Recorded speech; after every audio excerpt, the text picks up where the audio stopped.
Comme je l'ai dit tantôt, il n'y a que 3 fêtes en islam. Le Maoulid ne fait pas partie des fêtes musulmanes ou islamiques. Non. Mais est-ce qu'il est interdit de commémorer le Maoulid? Parce qu'il y a une différence entre fêter les Maoulid, il y a ihtifal bi Maoulid Rasoul ou dhikr le Maoulid, de se rappeler de la naissance du prophète. Est-ce que cela est-il interdit? Faire du Maoulid une fête, c'est interdit en islam parce que le Maoulid n'est pas une fête islamique. Mais est-ce qu'il est interdit de parler de la naissance du prophète? Non, il n'est pas interdit de parler de la naissance du prophète. Et quand faut-il parler de la naissance du prophète? C'est pas comme ça se passe souvent le 12 Rabiul Awal, non. Parce qu'il y a des dates divergentes. Le prophète lui-même n'a jamais parlé des 12 Rabiul Awal. Mais le prophète a parlé de la journée de lundi. La journée du lundi, il a parlé de ça. Il dit, je suis né un lundi, j'ai été choisi prophète un lundi, on m'a révélé le Coran un lundi, il a fait la hijra un lundi, il a fait le miraj un lundi, et il est mort un lundi. Oui. Ce qui implique à dire quoi? Ce qui implique à dire, si c'était moi personnellement, Abdul Majid, s'il fallait que je parle de la sira du prophète, la biographie du prophète, j'allais réserver la journée du lundi pour parler du prophète. Parce que c'est le jour de sa naissance.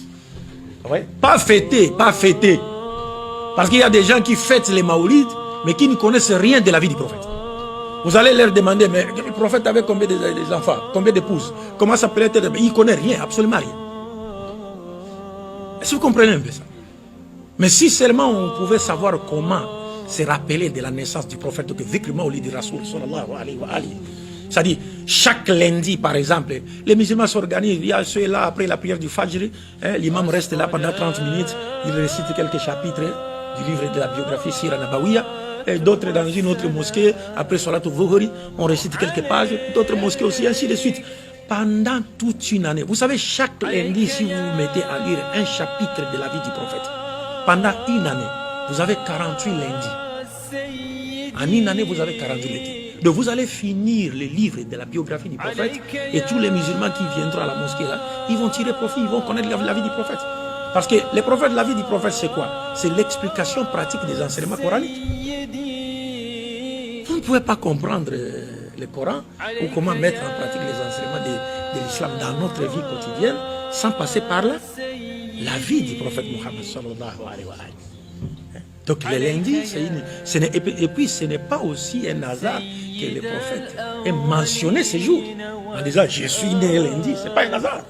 C'est pas un hasard. C'est pourquoi il y a même des oulémas qui disent qu'on peut faire un jeûne même ce lundi là pour en signe de reconnaissance à Dieu de nous avoir envoyé qui? Le prophète Mohammed. Et ce jeûne est appelé Suyam Musaddam. Les oulémas, certains oulémas l'appellent Suyam Musaddam.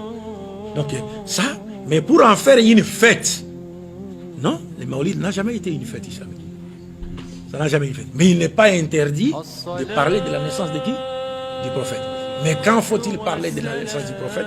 Et comment faut-il parler de la naissance du prophète? Comment faut-il parler de la naissance? Parce que souvent, lorsqu'on parle de Maoulid, ainsi de suite, finalement, vous allez voir que des fois, on parle de Maoulid du prophète, mais ce n'est plus le prophète qui est à l'honneur. Ce n'est plus le prophète qui est à l'honneur. Est-ce que vous comprenez? Donc il faut bien savoir étudier ce sujet-là. Barakallahu fik.